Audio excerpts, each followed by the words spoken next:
То це всі йому підпорядкуються, і всякі лісовики, лісові, польовики. Ну да, ну смотрите, с одной стороны пирамида есть такая, что зеленбог и зеленбогиня, дальше боги трав, боги водной растительности, боги там голосеменных, закрытосеменных растений. Боги дальше уже делятся конкретно. Бог там елки, бог дуба и так дальше. Ну, каждое дерево. Дальше боги кустов, боги, к примеру, трав отдельно. Это одна структура, ну, как пирамида. Другая структура, это в вершине пирамиды снова зеленбог и зеленбогиня. От них идут управитель растительности в воде, другой управитель растительности на суше. От управителя растительности на суше идет управитель растительности Евразии, управитель растительности Африки, управитель растительности Австралии, управитель растительности одной Америки, второй. Одно время это даже были муж и жена, то есть как бы один управитель фактически. И есть еще привидение Антарктиды. Он такой страшненький и всегда изображается. Там немає рослинності на Антарктиді зараз. Ну поэтому он привидение. Тому він став, він же не був, мабуть, привидом, став чи як? Ну да. Ну хотя он инвалидом был с самого начала, можно сказать. Ну это уже к нему вопрос. И возьмем дальше, если по Евразии. Дальше там тоже отделы Евразии. Допустим, Индостан, Индокитай, Китай. Тобто виходить територіально, так? Да. Вони Но я же говорю, что с одной стороны идет чисто видовое происхождение, что вот сначала все растения, потом растения делятся на такие-то разновидности делятся на такие, то есть чисто видовое, независимо от территории. А другое деление, другая классификация – это территориальная. И от территориального там доходит, что одно существо управляет лугом, другое полем, третье там парком. И так дальше. Континентами и так далее, так? Ну, я же снова повторяю. Сначала зеленбог, зеленбогиня. Управитель водной растительности, управитель растительности на суше. От управителя растительности на суше, управителей растительности на каждом из континентов.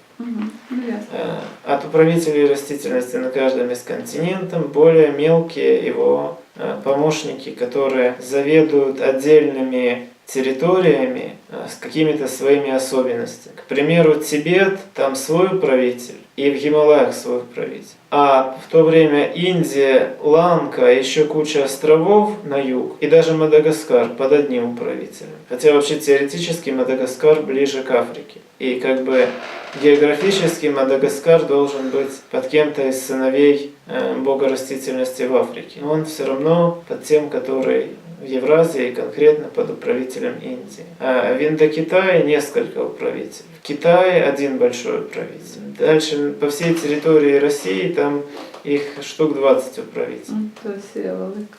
Да. На Украине получается один управитель Горного Крыма, другой управитель всей низинной Украины, один еще есть управитель растительности вдоль Днепра. И еще есть отдельный управитель, ну не чисто по Украине, он уже по всей Европе, управитель растительности вдоль Дуная. А в Карпатах там? Это дальше уже идет. Есть бог-управитель растительности в Карпатах, а Закарпатье принадлежит еще отдельному богу. Тобто их безмежность. Нет, ну не такая уже безмежная, но все равно есть, ну вот как государство, тоже ж там есть свои особенности. И государство делится на области, ну так и это. Ви писали про те, що Єговка теж чи Варивчук привіз свої ядовиті рослини. Да. Наскільки їх багато є? Много зарази привез. А як знати, які належать до... Есть список, я сейчас не готов этот список огласить. Список достаточно длинный. Ну так хоча б основні, які в нас зустрічаються, знати, що це ми...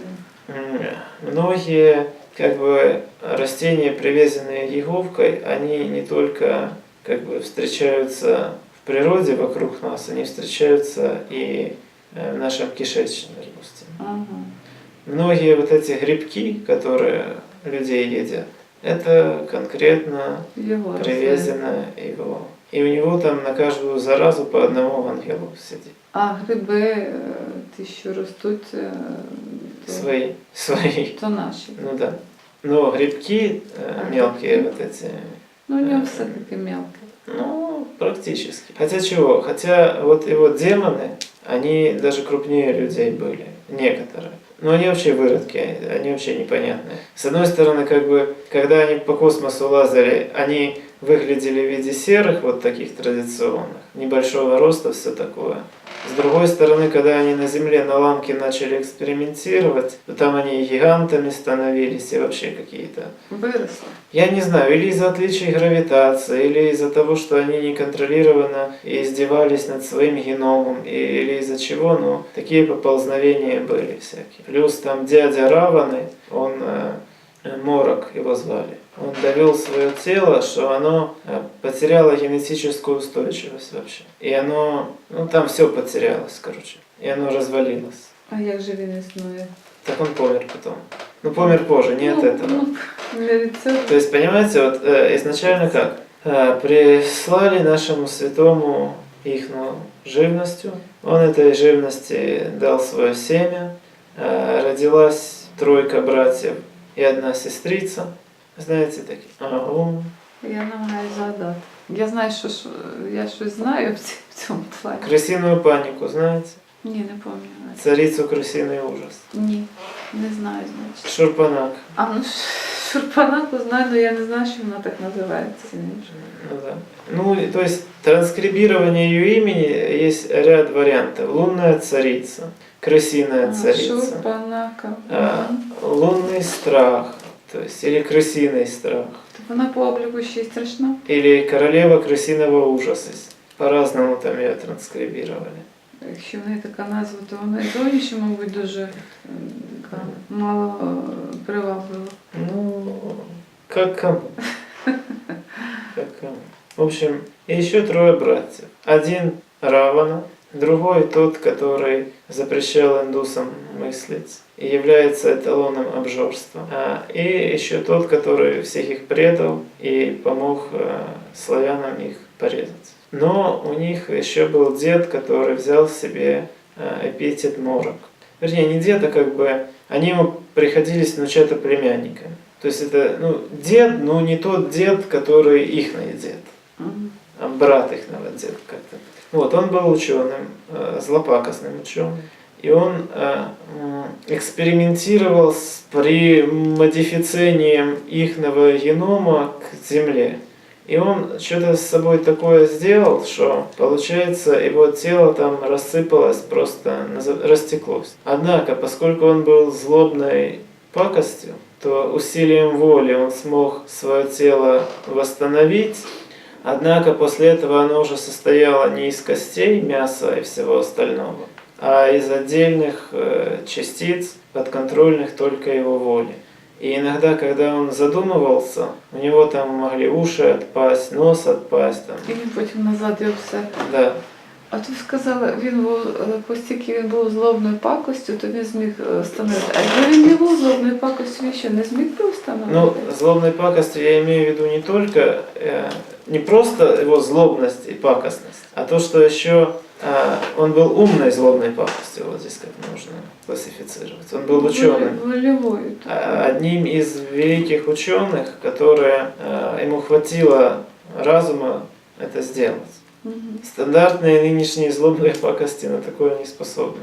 Но его, когда он приезжал на переговоры с разными князьями Евразии, его все как бы и боялись, и пренебрегали одновременно. Потому что во время переговоров, когда его внимание на что-то отвлекалось, у него просто сыпались части тела. Жахливо. Я собі уявила. И когда он засыпал, то есть его тело не засыпало, оно просто растекалось. Когда он приходил в себя, он приходил как бы в себя. Больовими зусиллями. И воссоздавал. Та воно, певно, страшне таке було те тіло. Таке ж воно могло бути після таких процедур.